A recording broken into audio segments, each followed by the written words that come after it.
ወይስልምና አሰላሙ አለይኩም ወራህመቱላሂ ወበረካቱ።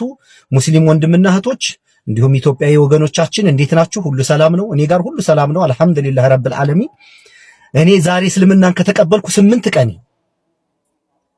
ቀኔ በጣም አንድ የገረመኝን ነገር ልንገራችሁ። እንግዲህ ያው ነገራችሁ የለ አሁን ከሌሎች ጋር መወያየት የመነጋገር ኢንተርቪው ማድረግ ምናምን ፍላጎት የለኝም። በእስልምና ያገኘሁትን ትሩፋት ያወቅኩትን ነገር ግን ጣፋጭ በሆነ መንገድ ነግራችኋለሁ ብዬ ፕሮሚስ ገብቼላችኋለሁና እኔ በጣም ሰልጠን ያልኩ ባል ነኝ ብዬ አስባለሁኝ። ለቤቴ ልጆቼን በጣም ነው የምወደው። 4 ልጆች አሉኝ። 4ቱም ሴት ናቸው። ባለቤቴንም በጣም አከብራታለሁ፣ አግዛታለሁ፣ ወዳታለሁ ብዬ ነበር የማስበው። እስልምናን ግን ጥቂት አሁን ሰሞኑን ከትናንት ወዲያ በተማርኩት ትምህርት በቃ ጫፍ ላይ እንኳን የለውም። ወላሂ እስልምና የጀግና ሃይማኖት እስልምናን ኮሚትድ ሆኖ የጠበቀ አድርግ የተባለውን ነገር ያደረገ አታድርግ የተባለውን ነገር ያላደረገ ሰው በምንም ነገር ሰክሰስፉል ይሆናል ብዬ ነው የማምነው። ኮሚትመንት ያለው ሰው ይፈልጋል። በጣም በዲሲፕሊን የተሞላ ነው። የሚገርም ሃይማኖት ነው እና ለሴቶች የሚሰጠው ክብር ከአእምሮ በላይ ነው የሆነብኝ። ግን እኛ ስናስብም አብዛኞቻችንን በጓዳም ስናወራ ስናማም የነበረው ኋላ ቀር ትምህርት ሴትና አንቆ የያዘ አርክሶ የሚመለከታቸው ምናምን አድርገን ነበር የምንመለከተው። በጭራሽ ከዛ ተቃራኒ ነው። እግረ መንገዴን አንድ ነገር ጋር ዱንያ ላይ ይሄ አፈር ወደ አፈር እስኪመለስ ድረስ ይሄን ልጅ ከተገቢ እህቶች፣ እናቶች፣ አክስቶች፣ ልጆች፣ ሚስቴዎች ዱንያ ላይ ማንም ሰው ይሄን እጅ አይነካው በጭራሽ። እኔ ቆፍጣና ሰው ነኝ። በጣም የሰማሁትን ያመንኩበትን ነገር ለማድረግ ወደ ኋላ አልልም። ዱንያ ላይ ይሄን ልጅ ከተፈቀደላቸው ሴቶች ውጭ ማንም አይነካው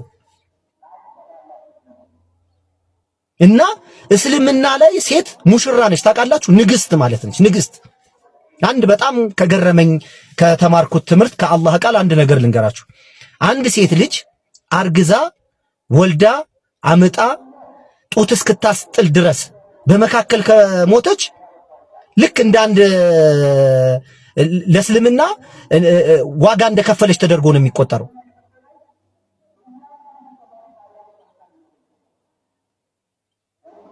ምን አይነት የስነ ልቦና ሕክምና እንደሚሰጥ አስባችሁታል?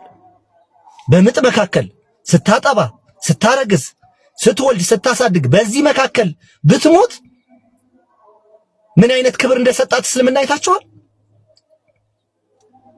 አሁን በዚህ በ21ኛው ክፍለ ዘመን ሰልጠናናል ብለን ይሄ አላህ ሱብሓነሁ ወተዓላ ያበጀውን የፈጠረውን አካል በቴክኖሎጂ ሴትን የቤት እመቤት መሆን እንደተበደለች፣ መውለድ እንደተበደለች፣ ማርገዝን መጥፎ እንደሆነ፣ ማጥባት መጥፎ እንደሆነ እርጉም የሆነ ትምህርት ያስተምራል ዓለም። እስልምና ምን ያህል ሪስፔክት እንደሚያደርጋቸው እህቶቻችንን እና በጣም ነው የገረመኝ።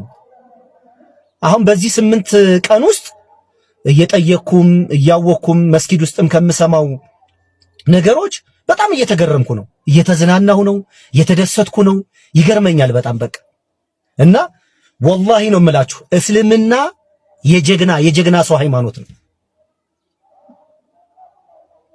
የጀግና ሰው ሃይማኖት ነው በቃ ወላሂ ነው የምላችሁ።